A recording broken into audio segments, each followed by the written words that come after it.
for today is about factoring general trinomials where a is greater than 1. As you can see, yung a natin dito is 6. Okay, so we have 6x squared minus x minus 2. So, ang gagawin natin ngayon is by grouping or AC method. Okay, so, ano yung gagawin natin? Paano gagawin? So, kunin natin yung first and yung last terms. Including the signs ha. So, 6x squared, multiply natin. 6x squared times negative 2 is negative 12x squared. Okay. Now, ano yung gagawin sa susunod? Isip kayo ng factors of negative 12x squared that when added, the sum is negative x. So, yung tip na lang na binigay ko before, since negative 12 yan, so magkaiba sila ng sign. Okay, so factors. Tapos, may x squared dito. May tigisan na silang x dyan. Okay. So, ano yung factors ng negative 12? Na pag in-add na, or sinubtract natin, dahil negative yan, pag sinubtract natin, 1 ang sagot, or negative 1. So, yung isa, 12 times 1, 12 and 1, we have 6 and 2, and we have 4 and 3. So, dito pa lang, kita na natin na ito yung pwede nating makuha. 4 and 3. Na pag sinubtract natin yan, pwedeng negative 1 or positive 1 ang sagot. But since this is negative, alin ang mas malaking number sa dalawa, yung 4 ang mas malaking number, so dito yung negative. So, we have negative 4x, tapos ito ay positive. Okay, so ito yung ating factors ng negative 12x squared. Ano gagawin natin dito? So, dito na tayo. Rewrite the first term. We have 6x squared. And then copy yung factors ng negative 12x squared. Since this is negative 4x, kopyahin lang din yung negative 4x. And then, itong 3x, the sign of 3x is positive. So, dito, plus 3x. And then, copy the last term, which is negative 2. Next. Since sabi ko kanina, by grouping tayo, i-group natin. Since 4 na terms yan, we have 1, 2, 3, and 4. Para ma-determine nyo kung ano yung terms, alin yung naghihiwalay, may minus at saka may plus sign. Okay, so ito may minus sign. So, ito yung isang term. Minus plus sign, isang term, isang term, isang term. Okay. I-group natin yan. So, ito na lang. Since ito naman na magkatabi, yan yung pagsamahin natin.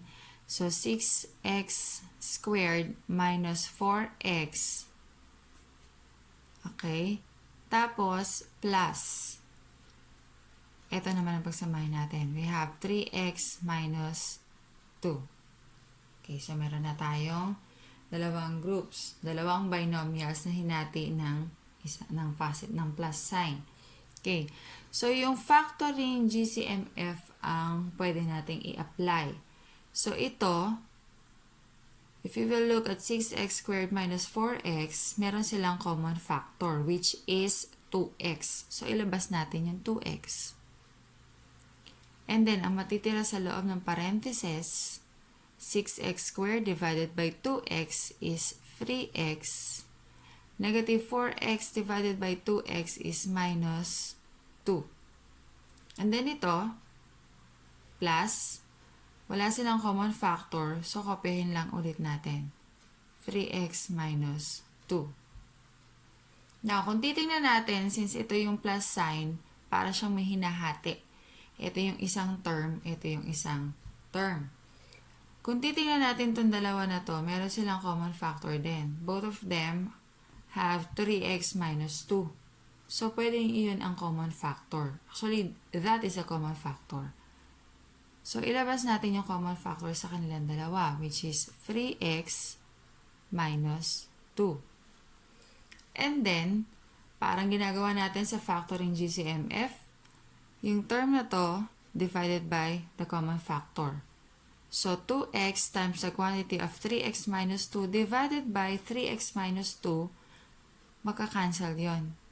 Parang ganito lang ha, i-rewrite ko lang. 3x minus 2 divided by 3x minus 2. Cancelled yun. So, ito na lang ang matitira. Okay. So, lagay ko dito. So, 2x na lang ang matitira. Plus, this term divided by this term, 3x minus 2 divided by 3x minus 2 will give you 1. So, ito na yung ating factors of 6x squared minus x minus 2. Para ma-check ninyo kung tama yung answer ninyo, use the fall method.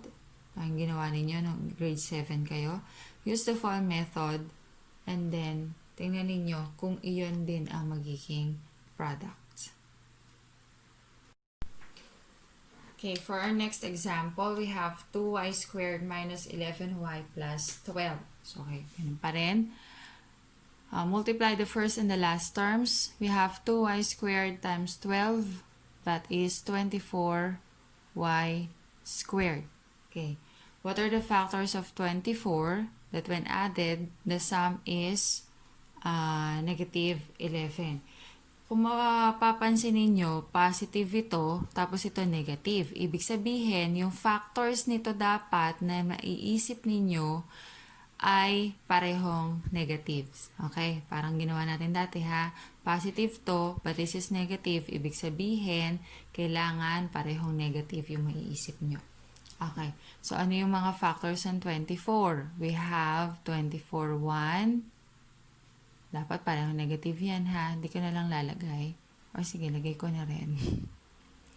Okay. Tapos, we have 12, negative 12 and 2. Negative 2.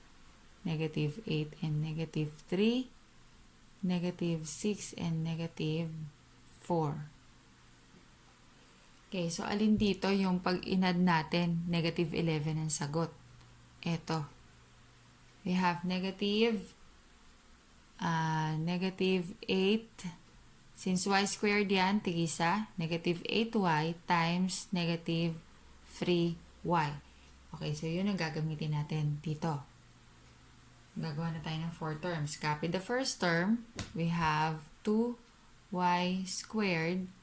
And then copy kung ano man ang sign niya. So that is negative 8y. And then ito, negative 3y. Copy the last term.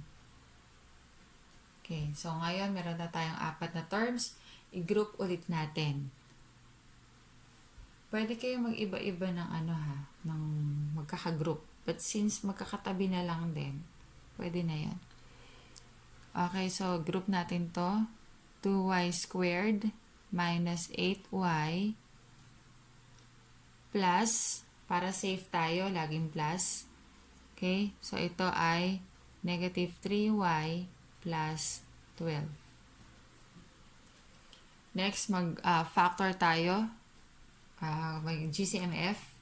So, 2y squared minus 8y. Ito muna ha. Huwag niyo munang pansinin yan.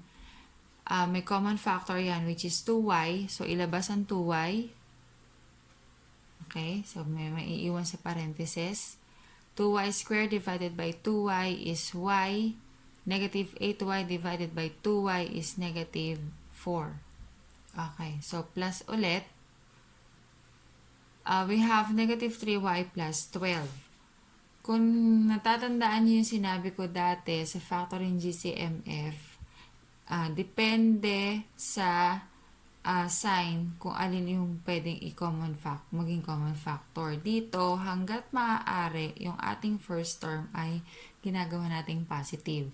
So, if our first term, dito sa binomial, if our first term is negative, ilabas natin yung negative na yon para ang matitira dun sa loob ng parentheses ay positive ang first term. So, we have negative 3y plus 12. Ang common factor niyan, since this is negative, ilabas natin yung negative 3. 3 kasi yan, di ba? E negative ngayon. So, ilabas natin yung negative 3. Tapos, ang matitira sa loob, negative 3y divided by negative 3 is y. Ayan, para positive na yung ating first term dito sa binomial. Plus, 12 divided by negative 3 is negative 4.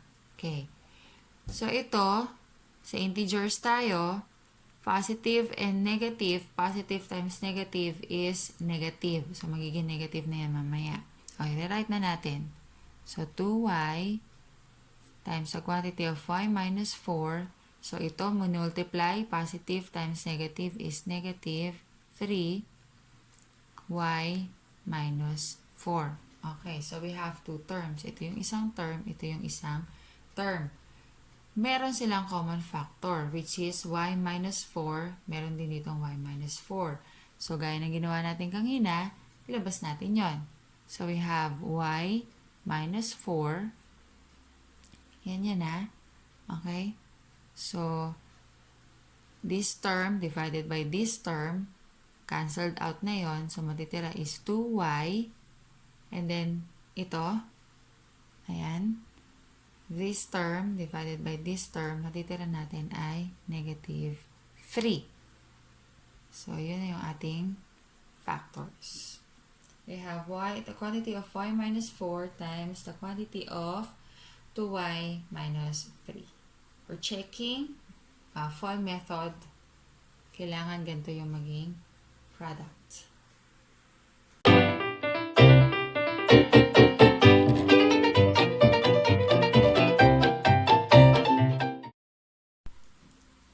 Okay, for our practice, we need to factor 2x squared minus 11x plus 15. Okay, so multiply the first and the last terms. 2x squared times 15 is 30x squared.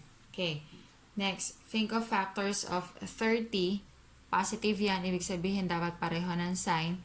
But the middle term is negative, so dapat parehong negative. Think of factors of 30x squared that when added, the sum is negative 11x. So, ang factors na 30 are 30 and 1, 15 and 2, 6 and 5. So, alin dun yung pwede maging 11? So, definitely yung 6 and 5. So, sabi ko kanina, parehong negative dahil negative yung middle term. So, negative 6x times negative 5x. Okay, so gamitin natin yan. Copy the first term. We have 2x squared. And then ito, negative 6x. That is negative 5x. Copy the last term plus 15. Next, group natin. I-group natin to. I-group natin yon.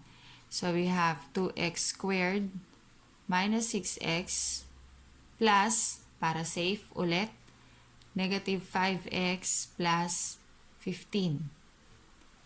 And then, factoring GCMF, common factor is 2x. So, labas ang 2x. Divide, 2x squared divided by 2x is x. Negative 6x divided by 2x is negative 3. Plus, common factor is 5, but since the first term is negative, ilabas natin yung negative. So, negative 5. Negative 5x divided by negative 5 is x. 15 divided by negative 5 is negative 3. Next, i-combine natin yung positive and negative. So, 2x. Ito pwede nyo naman laktawan ha. Pwede nandito na lang. Pwede direct na. Pero, pag matuloy na kayo, okay lang yon. Pero, para lang makasunod yung iba, i-rewrite ko na lang ulit. So, x minus 3 minus 5x minus 3. Okay. Then, we have common factor, which is x minus 3. So, ilabas natin. X minus 3. And then, divide this term divided by this common factor. Matitira natin ng 2x. This term divided by the common factor. This is negative. So, negative yan. Negative 5. So, we have the quantity of x minus 3 times the quantity of 2x minus 5. Okay. Next, we have 5h squared plus 14h minus 3. Yung dating gawin, multiply the first and the last terms. We have negative 15h squared. So, since this is negative, ibig sabihin magkaiba ng signs yung factors na dapat natin kuhanin ng 15. What are the factors of negative 15h squared that when added, ang sagot is positive 14h? Factors of 15 and 1, at saka 3 and 5. So, alin ang kukuhanin natin doon? Yung 15 and 1. Okay, so we have 15. Tigisa dito. We have h at saka h na lang. Ngayon, alin ang negative, alin ang positive? Dahil nga negative to, magkaiba ng signs yan. The middle term is positive. Ibig sabihin, yung mas malaki dito sa dalawa ang positive. So, ito positive. Yung isa ang negative. So, kukunin natin yan ngayon. Copy the first term. 5h squared plus 15h minus h. Copy the last term. Minus 3. Then group 5h squared plus 15h. Pwedeng dito na lang ha, pero sabi ko nga kanina, unti-untiin ko na para dun sa gustong makahabol. Okay, plus negative h minus 3. Para safe kasi plus tayo. So, common factor, we have a common factor which is 5h. So, labas natin yung 5h. 5h squared divided by 5h is h plus 15h divided by 5h is 3. Okay. Ngayon dito, may negative tayo sa first term natin. Sabi natin, as much as possible, ginagawa nating positive yung first term ng isang term. Okay, so ito, negative, ilabas natin.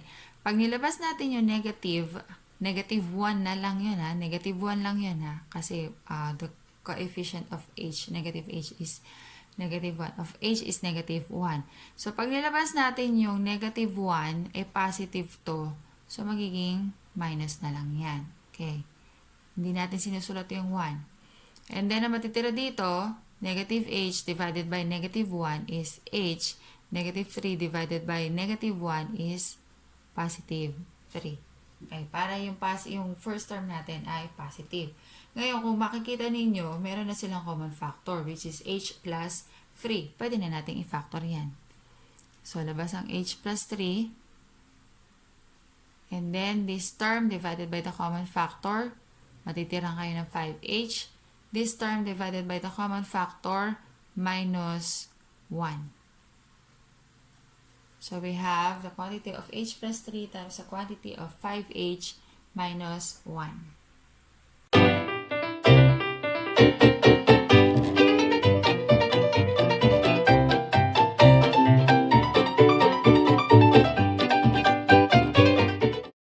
We have 6x squared minus 5x minus 6.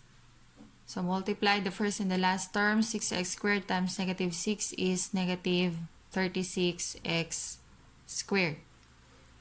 So, since this is negative, so magkaiba dapat ng signs. Ano yung factors ng negative 36 that when added and sum is negative 5? Pag sinabing ganon, yung tip na sinabi ko sa inyo dati, pag magkaiba ng sign, magsusubtra kayo. Pero ang totoo, nag-add talaga kayo kasi magkaiba sila ng signs. Okay, para lang mas madaling intindihin, para mas madali ang kayo, magsusubtract yun. Okay, so, ano yung factors? 9 and 4. Eventually, kapag nagpractice kayo, maiisip ninyo, makikita ninyo na madali na lang pala sa inyong mag-isip ng mga factors. Basta practice na ng practice. So, we have 9x, okay, at saka 4x. Kasi tigisa. Alin ang magiging negative dyan? This is negative. Mas malaki yung 9 kaysa sa 4. So, ito yung negative. So, lipat na natin. Copy the first term. We have 6x squared minus 9x plus 4x. Copy the last term. 6. Negative 6. Then, group na natin. Since positive naman to, dito na lang tayo mag-group. Yan, para mas matulen. So, 6x squared minus 9x, may common factor, which is 3x. So, ilabas ang 3x. Divide. 6x squared divided by 3x is 2x. negative 9x divided by 3x is minus 3. Then, plus, common factor of 4x minus 6 is 2. 4x divided by 2 is 2x. Then, negative 6 divided by positive 2 is negative 3. Okay, so may common factor. Paulit-ulit lang tayo. Iba-iba lang ang given, pero yung process is paulit-ulit lang. So, we have 2x minus 3. And then, this term divided by the common factor, 3x. This term divided by the common factor, matitira ng positive 2. Ayan na. There you have it. We have negative 2x, the quantity of 2x minus 3 times the quantity of 3x plus 2.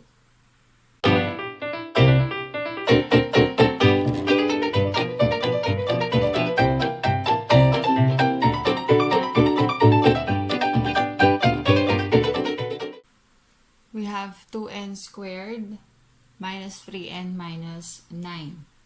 Okay, so 2n squared times negative 9 is negative 18n squared. Factors of negative 18, that when added, the sum is negative 3. Negative 3n, the sum of the factors of negative 18n squared are 6 and 3. So 6n at saka 3n. The middle term is negative. Mas malaki ang 6 kaysa sa 3. So, ito ang negative. Kasi negative to, magkaiba sila dapat ng signs. Okay. So, copy the first term. 2n squared. Copy. Minus 6n. Plus 3n minus 9. Okay. So, group natin. Common factor is 2n.